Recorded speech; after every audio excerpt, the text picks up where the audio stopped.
In this week's episode, we talk about addiction and how conscious awareness is crucial to change, how childhood trauma tends to be the root of addiction and how you can explore this, the power of community and how connection is the key to addiction, and leaning into resistance and discomfort and doing what you least want to do is where the growth happens. Welcome to Man Quest Define Meaning, where we help men navigate modern life, find their true purpose, and redefine manhood. I'm your host, James, and each week, inspiring guests share their journeys of overcoming fear, embracing vulnerability, and finding success. From experts to everyday heroes, get practical advice and powerful insights. Struggling with career, relationships, or personal growth? We've got you covered. Join us on Man Quest to Find Meaning. Now, let's dive in. Good morning, James. Tell me about yourself. Where do we even start with that question? In terms of us meeting and this podcast, so myself now is someone that has been in recovery for coming up for 12, 13 years. So I've removed myself from alcohol, primarily alcohol, the cocaine, and any other drugs that came with it. After a lifetime of abuse. So this version currently of me now is someone who's in recovery and very best to be aware of his behaviours on the outside world and on my relationship close to me. So I am trying very hard to be a conscious being. That's who I am. So let's start there, actually, because I'm interested, because I feel when you've got addictions or habits which particularly aren't particularly good for you, to become conscious of them can be a big ask for a lot of people. How did you start to become conscious of your addictions? I started drinking and using substances like at a young age. Not addictively, not too damaging. But it was like from 13, like drinking cider in the park, all that. Smoking spliffs. LSD, 14, 15. And it's been a while since I've spoke about this. Because when I stopped drinking and doing what I was doing, my daughter was 13, which is the age that I was thinking, when I was drinking in the park, up to no good, smoking cannabis, LSD. I was thinking, wow, 13, 14, that's not really an age to be experimenting the way I was, but that's the way it was. Where I was and where it is for a lot of people. But being consciously aware of my addictions, I don't think that was ever the case. I knew it was a problem for a long time. So I'm now 49. I stopped drinking when I was 36. And for the last, from my 20s, it was a problem. From my, late teens, 20s. So I've been aware that I had a problem for a long time. Didn't do anything about it, though, until I was 36. In regards to you now every day, because what I find is I've realized that I've got addictions to social media. I've got addictions to porn, as an example. But it's one thing going from doing it automatically to stepping into that version of yourself where you start to realize that, even before you actually do it, that you're about to do it. What was it that actually led to that point where you decided, you know what, I'm putting it completely? So there was lots of reasons why physically it went happening. My body was giving up. It was like I was bloated, I was yellow, I was physically withdrawing lots of times, DTs and all that. So physically, it weren't sustainable. So that was a gave in. Emotionally, one of the big turning points for me was the damage it was doing to my mum. That I was physically watching her, because I'd put a lot of it on her. So I lived about 3-4 miles away, but I'd burn all my bridges and I'd spend all my money. And bearing in mind, I'm a grown man. You know what I mean? I'd been working and all. I was a chef for a long time, which didn't really help with the drinking, because we used to drink in the kitchen and then we'd drink after work and so on and all that. But I used to go down to my mum's for food. That's what it was, really, and a bit of respite away from my flat because it was dirty. So I'd go down. But then towards the end, I was manipulating it for money, saying if I don't get a drink, this can happen. It's really dangerous, because it was alcohol dependent. This was true, but it was manipulation. That's what it was. Yeah. But my mum turned around one morning, and I was all like that. And she refused to go to the shop to buy alcohol, which I'd never asked her to do before. But she'd never refused me anything, ever. And that was a moment, even whilst I was under the influence, the DTs and all that. That was a moment. Was like, I have pushed this, whatever this is, this lifestyle to its very edge. And for my mum to turn around and say no to me, there is a sign that this has come to. You can't even get that person who do anything for you to do that. It's over. It is over. And there was an internal change there and then that helped me. It weren't instant. You know what I mean? I'm still an alcoholic and an addict, and I haven't sorted my life out at all. But there was something in that made me go, So there's a decline then, and I look towards recovery, which I didn't know. I knew one person from my field who had gone into sort of recovery, like into these groups in Liverpool City Centre that like would do art and maybe like day excursions and computers and stuff like that. So I knew it was on the horizon, and that was like the beginning. That was like 2012, 2013. First thing, congratulations for so many years of being sober and breaking your addictions. With regards to the people you have worked with, what do you believe is the root cause of addiction? So this, or is there one, shall I say, or are there many? So my outlook, my ways around recovery have changed massively over the years. So I went to rehab for 12 weeks. Whilst in rehab, we were encouraged. My rehab was a Monday to Friday, 9 to 5. So you were locked in-ish for those times. And then of an evening, you were required to go to a meeting, a mutual aid meeting. So that would be Alcoholics Anonymous, Cocaine Anonymous, Narcotics Anonymous. So within those 12 weeks, I started going to meetings, which was the transformative catapult for me, was the 12 steps. That's what changed me.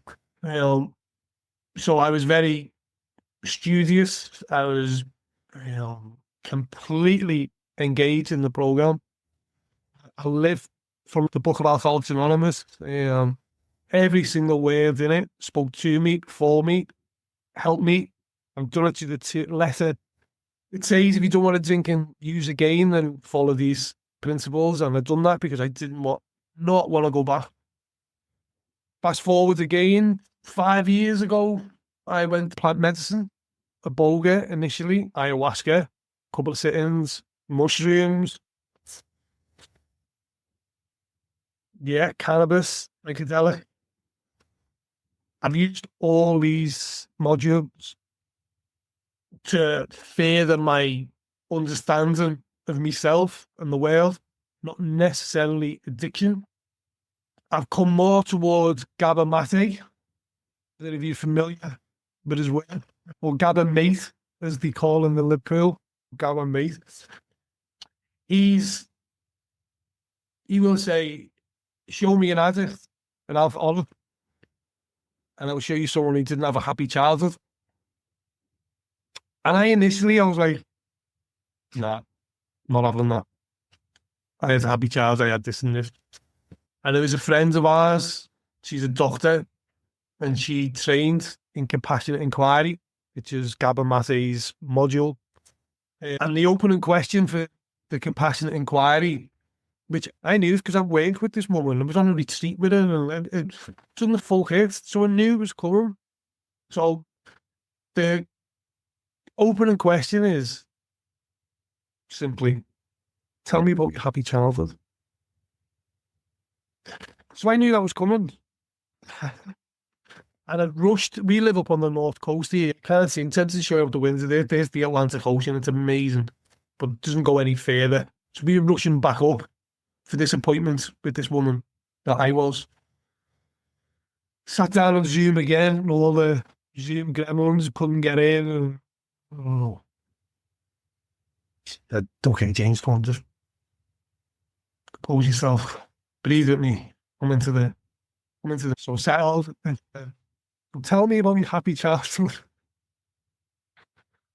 Something inside my head went like on an old-fashioned workman's desk with all the numbers with all the, like a roller desk, and I had all these images going around my brain, like, and I cried. Something came in there. You can't see where I'm pressing, right in my stomach, like, it came from there. This sadness. I was uncontrollable. I didn't have one. And so that was the beginning of me understanding trauma. Early events. I think we spoke about this when I was walking the dog. It was about, my dad left when I can't remember. I always say about 2. I don't even know if that's right. So I can't remember him being there. But I spent a lifetime searching the stories I got told. Coming down, shaving. There was a shaver with little bits of tissue paper on my face. I was copying. We weren't there. I used to go out. We lived at a housing estate. A bit like Shameless. Pool city centre, just on the outskirts. I used to go knock for fellas, other dads, and we'd come in and go, Jimmy there. Couldn't do that. I go and sit in the butchers. Used to go to workmen. I was searching for my dad. Do you know what I mean? I was missing something. And my dad was an alcoholic. From a long line of alcoholics, pub alcoholics, whatever, it doesn't matter. So I became him, even though we weren't there, because that was my genetic template.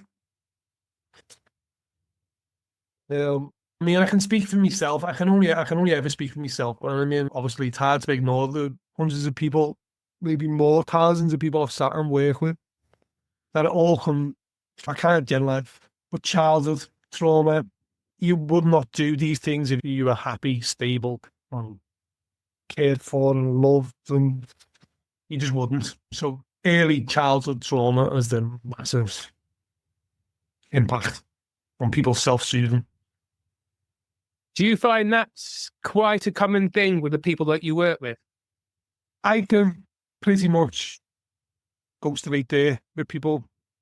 I can work with people however they want to work. But if you want to go straight to the source, there's a great saying, the treasures we seek, hidden by the dragons we fear.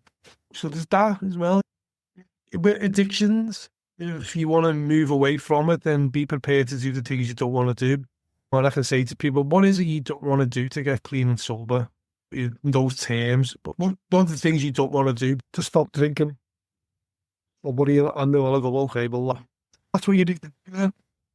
Funny thing is, the last couple of days, I've read this small piece within this work that I'm doing, and it said that for us to get the biggest transformation or the biggest growth, we've got to do the things that we resist the most. And so the sense in there, it doesn't necessarily have to be within addictions. It could be within the business or relationships or any area of our life. But there's so many things that we resist. And the funny thing is, I yesterday got back onto Bumble and got a match. And suddenly all these insecurities came in, thinking, you're not good enough kind of thing, and all these different stuff. And what I realized was that was bang on. That's where my resistance is, because quite often when my insecurities pop up, I pull back and don't do anything about it. So it was that realization that in order to pass that, to get through that resistance, I've got to hit that head on, and I've got to do something different what I normally wouldn't do. And so it's conversation interaction. Mm-hmm. Yeah, most definitely. Just be prepared to do things you don't want to do. That's so. When my role in recovery, I went from rehab straight into volunteering for because it was all in Pure City Centre. So it was like volunteer with the homeless, the YMCA, any mental health, addiction, rehabs, detox units, all that, doing all that. And then I went into becoming a group worker. Sort of lost what I was saying there. What were we saying there? What were we talking about at the beginning? We're talking about resistance and stepping into resistance, and about you going and volunteering. That's right. So I'd say to people, one thing is that you don't want to do, that's what it is we need to do. So everyone that came into my groups, all we done assessments on for every alcoholic and addict, and this is like a 10-year career. Everyone's put down anxiety and depression, right? So the thing is, this is what I was thinking about, is that, and the resistance with being on Bumble, is that I've got a level of where my anxiety will come up to, like water coming up a beach, leaving a mark. I'll leave a little mark and I'll go back down. If it comes up to where I know it comes up to, and I just allow it to sink back again, I haven't moved forward. The next time that match comes on Bumble, I'm going to get up to that point and we're going to go and let it go. But what I encourage for myself, let it come up and walk through with it. And go against it. Because I say to people, no one's died from anxiety. Not that I know of. It's not physically, you got overly anxious and it's created a massive cardiac arrest. But it's just your body telling you that there's something not quite right here. I have a little nose. You can go, do you know what? There's nothing happening apart from what I'm thinking. Let's go through it. End of the day, it's just energy, isn't it? Anxiety, our emotions, just energy. So if you just almost sit with that energy and just breathe through it, that energy is going to dissipate. And I find, because I must admit, my general feeling can quite often be anxiousness. But at the same time, I don't allow it to affect me, because I allow myself to breathe through it. And then I allow myself to feel the love that I have for myself and for the people around me. And that allows me to step through it rather than for me to overtake you. I saw also in the same piece that quite often when people have emotions, they allow the emotions to control what they do rather than emotions are there. We should be allowing ourselves to use our emotions in a healthy way rather than allowing the emotions to use us. So if you've got, say, for example, I saw on TV that there's 2 million people off sick from work. And a lot of them, they'll say, it's anxiety attacks. But if you allow yourself to go into that anxiety and to feel that, rather than allow it to use you and to perhaps keep you in your house, step into it, breathe, and then just take a small, tiny step of what the anxiety is coming up with. This is exactly what I come up when I was teaching people in groups, is that line. You're only ever going to get to there and then go back. But get up to there. And I used to say to people, I will hold your hand genuinely or figuratively or metaphorically to get you across, right? Because you call it in recovery. So with me, with my motivational or my experience or my skills, whatever you want, in group, all I'm doing is best. I can lead people to what we call a bridge of reason. So I'll take them from one, we'll stay in this pen, right? I'll bring them over to a bridge and I'll go, look at that over there. Isn't that amazing? Look at that greenery, look at that peace, look at that fun that's possible. Look at that future. People are terrified to cross over the bridge into unknown, this newness. So it's a bridge of reason, but that's your anxiety. That stops you from crossing. But if you know what, no, once you come over, you'll be all right. Even just a little step, get onto the bridge, come back, and so on. So we know this, but it's took me so many years. We know this, but for the average person, it's like the body is in control, like the emotion. No, I feel it. It must be real. I think it must be real. So how can people take that first step to realize that their emotions are controlling them? And I'm a great believer, and not just a great believer, right? Connection. We don't know. If I don't know how to do something, I want to look at someone. This is how I've managed to get where I am. I looked at someone else who'd done what it is I needed to do, and I copied that, and I done it. So when I'm surrounded by people to choose from, to look at, to emulate, we're just apes. That's what we do. But a species that can learn by watching others as well, and feeling safe and connected, not feeling like a fool because other people have made the mistakes for me.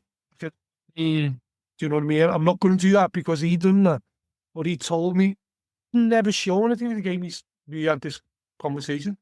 I was never shown how to be a man, how to be whatever that means, to be courageous. And I know women can be courageous, but I never seen it in myself, how to emulate and do all these things. I had a lot. I was starting from scratch in a lot of areas. yeah, I was it last 2022? I went to the Mankind Project. Have you heard the Mankind Project? Mm-hmm. I did my warrior training back then, and basically you are thrown amongst 40 other people, and you are held by 40 other men who have been through the process.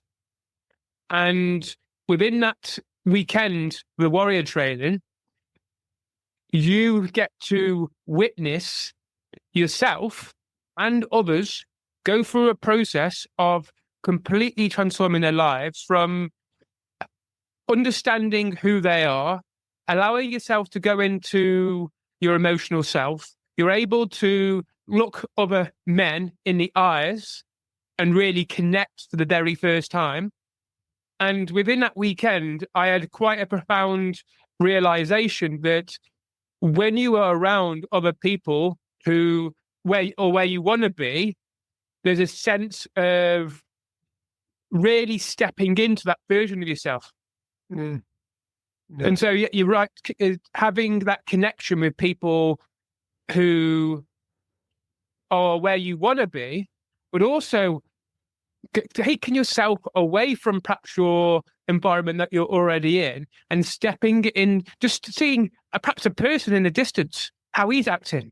And so I think it's even more important that us who are more conscious of these traits, these addictions, everything that happens in our normal lives, we can really step into who we're meant to be so that we can help others to do the same at the same time. Exactly. Everyone is our teacher. Everyone. So all the ceremonies I've been to, all the courses and the retreats and anything like the self-help programs and whatever, every single person I come across is there to teach me something. Everyone knows something I don't. Everyone. I will always learn from everyone. I need to get on my own way. That's the big thing. Get on my own way. So if I've done those archetypal saying in the men's groups, and I can watch someone else maybe dance at a distance, a bit more freely and not self-conscious. It's only me that judges me. I'm not judging him. But he's giving me permission to dance as well. And then I'm off then. And whilst I'm in that loop of all this, me watching him dance, I'm going, no, it's all right. I can dance too, yeah. Someone else is watching me going, you know what, maybe I can do what they're doing. Because that's how always, like in the gym, you're always looking at, you want to be someone over there. Someone else is watching you. They want to be where you are because they haven't got that far. And that's how it works. And it's only me that's in the way. Yeah. Yes, nicely put. We are our biggest block. It's a funny thing was, I was at dance a couple of Sundays ago, and a static dance. And within that static dance, I was just dancing. There's no tomorrow. I don't know what it is about the music, but I literally just lose myself and I dance like a complete nutter. That's the best way of putting it, a complete nutter. But when you look around, what I'm noticing is that people are smiling at how I dance because I'm so free.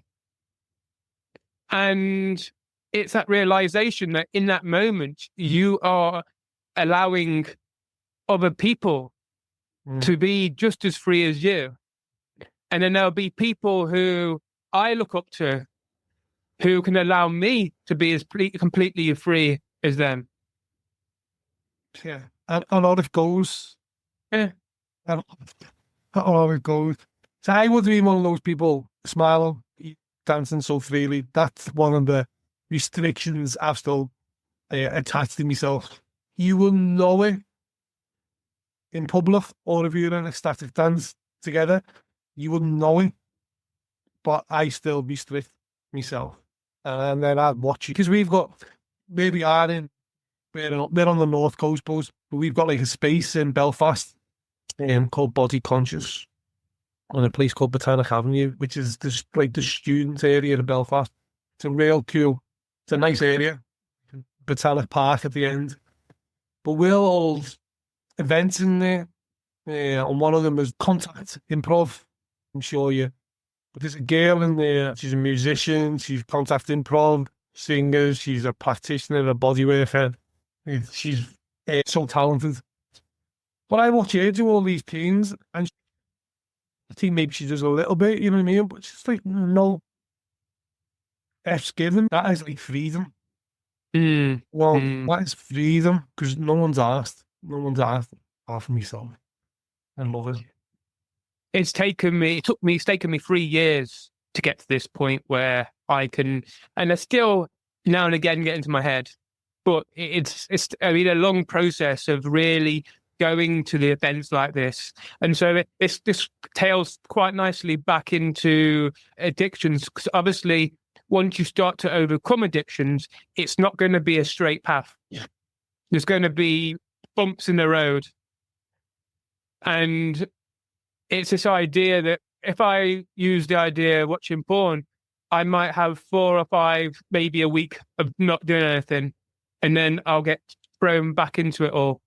And that's okay, because that's part of the process.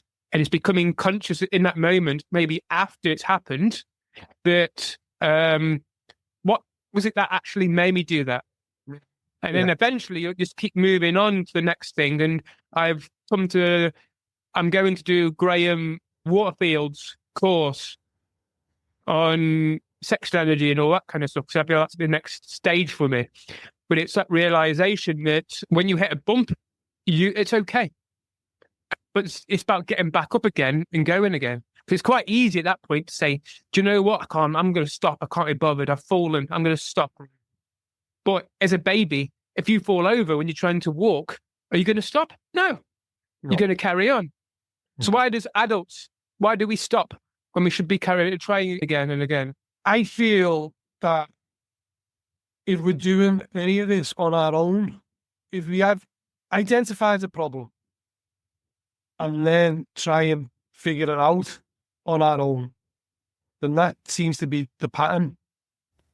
Because if we haven't identified why we're doing this objectively and brought in other people to look at it in that whole 360, train people as well, then we're never going to get out of the loop that we put ourselves in.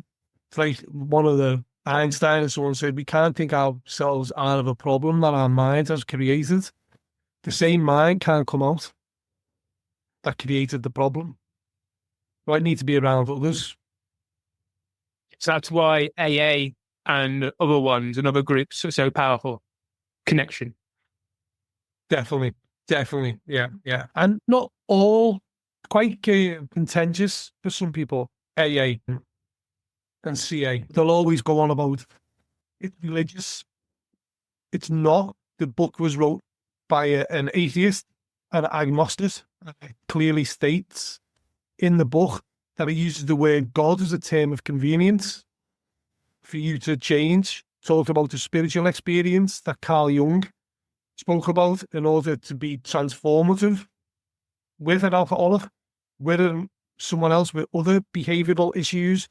You have to have a spiritual experience. He doesn't talk about a religious one. He talks about a spiritual experience where you see things instead of looking, like where you become conscious instead of just looking out, where you're looking, you're looking in and how everything's affecting you. Like that, your eyes need to turn and start looking completely how things are affecting others, how that internally is affected outside. As we're in, so we're out. But not everyone in AA as well. That's the nature of and not everyone in AA or CA or NA understands the program, the scripture, if you like, the rules that people are playing by. So it becomes dogmatic and people bring their own nonsense. And so it can become a bit murky. But the teachings themselves, the 12 steps, life-saving, the transformed, like a baptism, that format in civilizations way before it was picked up by AA and before they got acquired it from the 12th century Oxford group, which was like a branch off of Christianity. They got it from somewhere. This is human beings make mistakes, and we want to be better versions of ourselves. That's what the 12 steps is, and that format is in civilizations to be like a baptism. We come to repent, and we want to be better. Yeah. Can you tell us the first couple of steps that you are in the AA? Yeah, so step one, you admitted you were powerless over alcohol or other substances and your life had become unmanageable. I mean, it's pretty easy. If you're at that point, you're looking at AA, your life has become pretty much unmanageable. Step two, came to believe that a power greater than us can restore us to sanity. Okay, because I can't. My mind and the love of my child, my mum, my partner, the people who are like directly linked to you inside your little small hula hoop of people, they can't change you. But they can't say you're drinking, your drugs is too bad. If you're going to stop, we're going to leave and all that. None of that works. None of that works. You just go up and tell someone, stop. They'll be all right. They came to believe that a power greater than us. Am I willing to believe that a power greater than me can restore me to sanity? Yes, I am, because that's exactly what I need. I need restoring to sanity because I haven't been sane. For me, the steps were easy to digest. I think if you're still close enough to your carnage, in the past, it's still like within living distance that you can use that as a catalyst to move forward.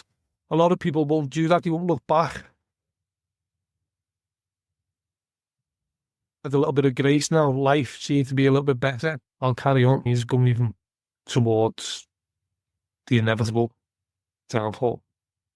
Looking back can be painful, but only when you look back can you see where you have made mistakes, but also if you blame others for things that happened in your life, you are giving your power away. So what I was going to bring in as well here was that you can perhaps own your part, whether it's something big or small, in other people's mistakes.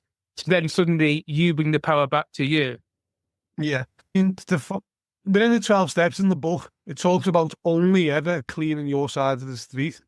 There's no point in saying it. And then it also says if you step on the toes of the fellows, they will react. So have a look for whatever you've done to me. Right? Let me see how that came about. So I'm not focusing on what you've done to me. Did I step on your toes in some way? If I provoke that, is my behaviour warranted someone else's reaction, response? In my case, pretty much all the time. I know the people's cases, if you stop and have a look, where was I to blame? Where was I at fault? It'll be there somewhere. But again, it's guidance from others on how to do this process, how it's done in the past, and patience as well. Can't just start this thing and it's going to be, if I do all this, everything's going to be all right. It doesn't work like that. There's a long period. A lot of people don't forget as well, and your life changes in so many different ways. You talked about a good point a minute ago about the owning your part, just your part. So that brings in the idea of introspection. And how can people start to do a little bit more of introspection in their life? So just for the audience here, what I mean by introspection is how can you look at yourself and figure out or journal down areas that you can improve on or areas that you might have done people wrong that you can own. So how can people start to really step into introspecting their own life? There's three indispensable, it's like a bullet points that I stress for anyone that wants to make changes, right? And number one is honesty, right? And we've done groups. I've sat with people and done groups and just came in and we put honesty on the board and we spent an hour. Like nothing else, not just opens up it. So for the honesty that is required to move forward, so the honesty we're after is pitch black. So I was to put my head in a box, completely airtight, no gaps whatsoever. It's just pitch black. I can't even see anything there. If I'm 99.9.9 honest, that allows, bear in mind there's really something outside, okay? So that 1.1 just pricks the corner and there's a beam, tiny beam, but there's a beam of light coming to my box now. The level of honesty, because you cannot kid yourself, because you're the only one who's seeing that beam. This is the battle between yourself. So if you want to be introspective, you've got to be honest. You have to be honest. You've got to be open-minded. This is number 2. Number 3, you've got to be open-minded. You've got to be willing. And that's number 3. So if you get given something, why don't you try this wild weekend with all these men? Why don't you try this static dance? Why don't you try this formula? If your go-to is no, then you've lost. You can't move forward from that. You've got to be willing to try new things. You've got to open your mind. You've got to be honest. When you can stick to them, you'll move forward. Pen and paper, write yourself some honest questions. What don't I want to do? And then, if you kind of put down what it is you don't want to do, then you're not being honest to yourself. And there's your sticking point straight away. What's the third one? So it's honesty, open-mindedness, and willingness.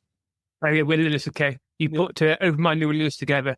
That's fine. Yeah, that makes complete sense because I'm very good at introspection. That's one of my strong points. Trying to relay sometimes what I know is quite difficult for people who perhaps aren't quite as introspective as myself.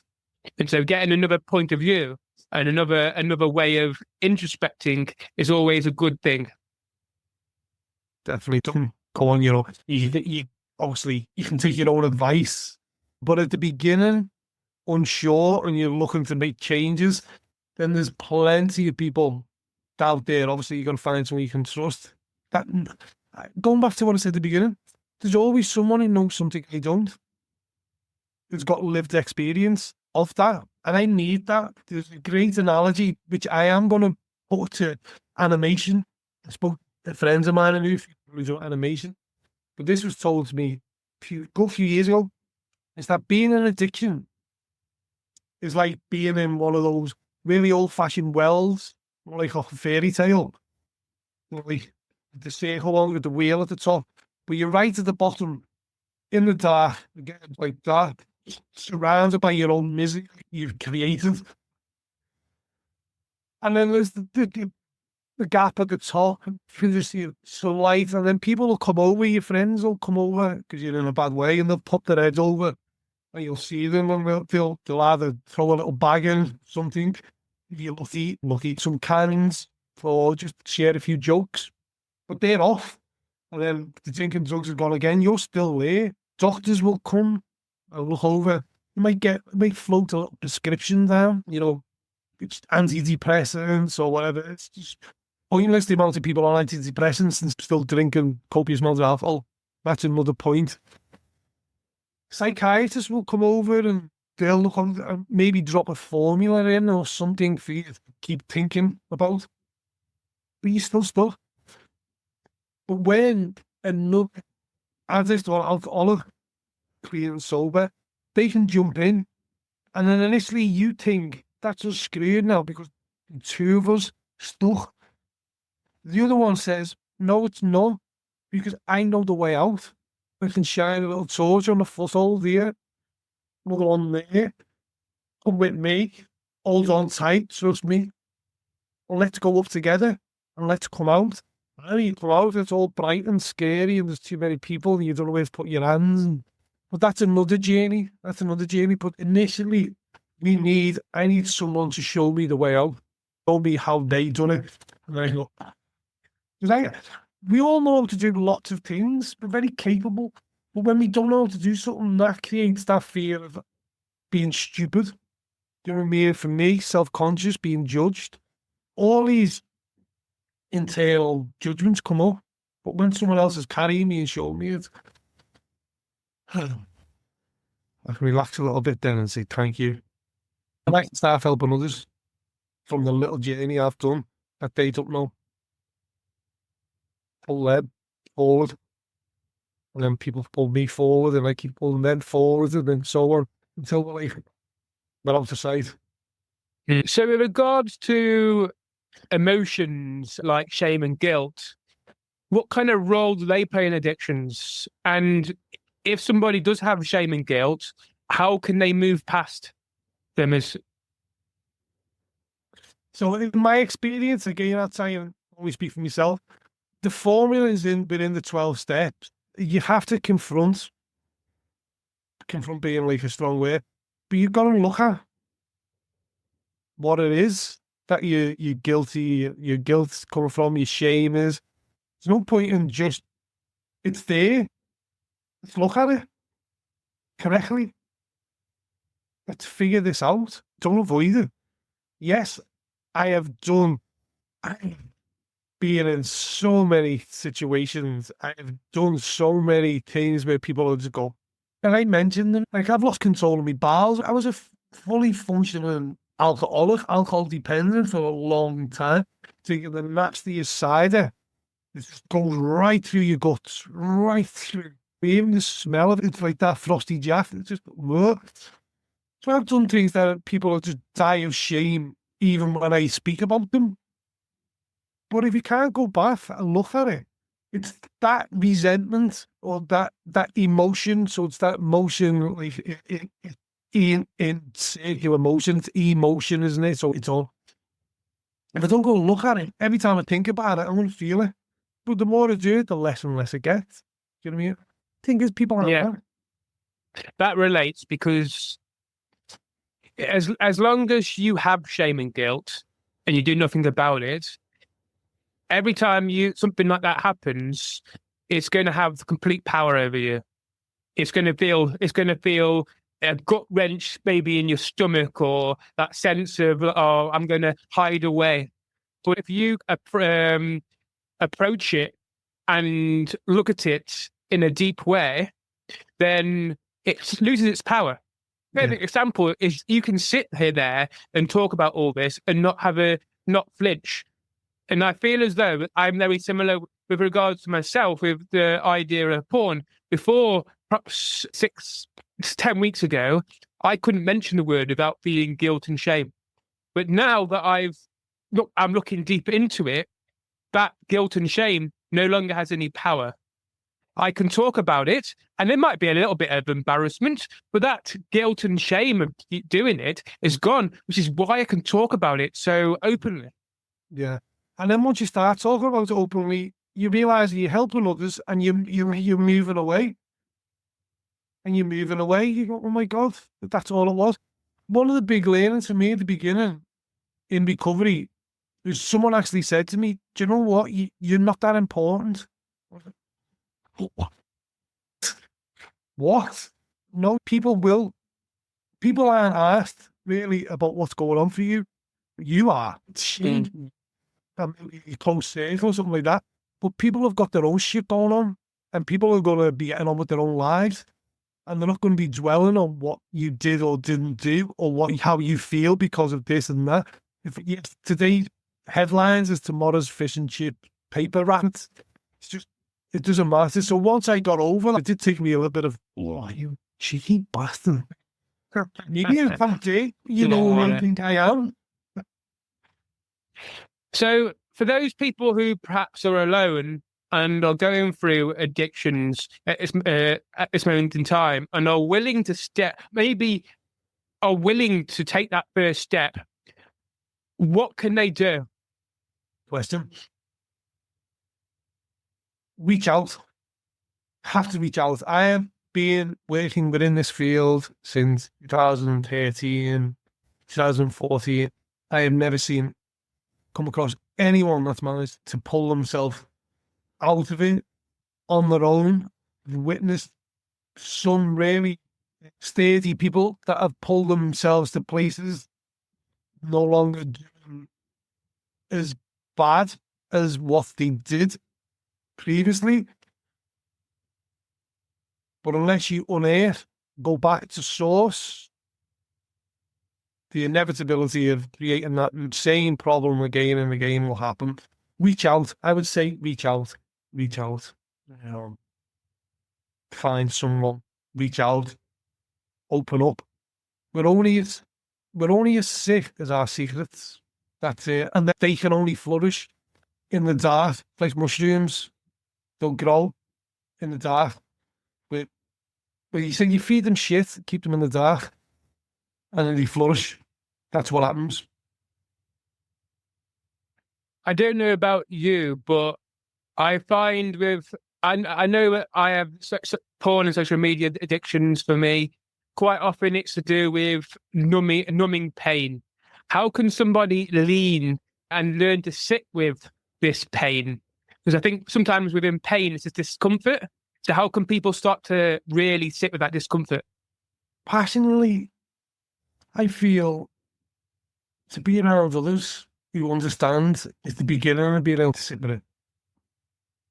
So you can see others When now you're talking about porn addiction, coming away from it, and the embarrassment and or the less embarrassment, and again, as I said, when we're looking towards I want to be in,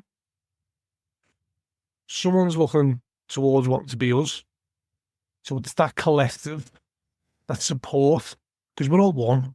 No one does things that I haven't done. We've all done porn addiction. We've all not addiction. We all go to the toilet. We all do the same things. Not one.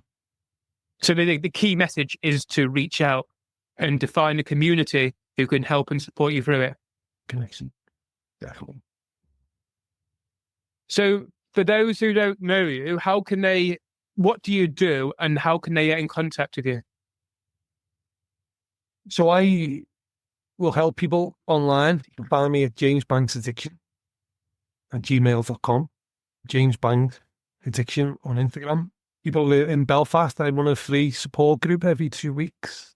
Just inviting anyone to come along and start the journey. Yeah. I work with people online. People want to work with me, I can work with online. Do discount rates, do all that.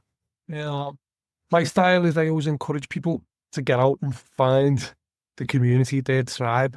I'm not about working with people to like a cash cow. I don't want to work with people for money. That's never been my objective. In recovery, I want people to get better and just find their own tribe. And they're out there, no matter where you're at.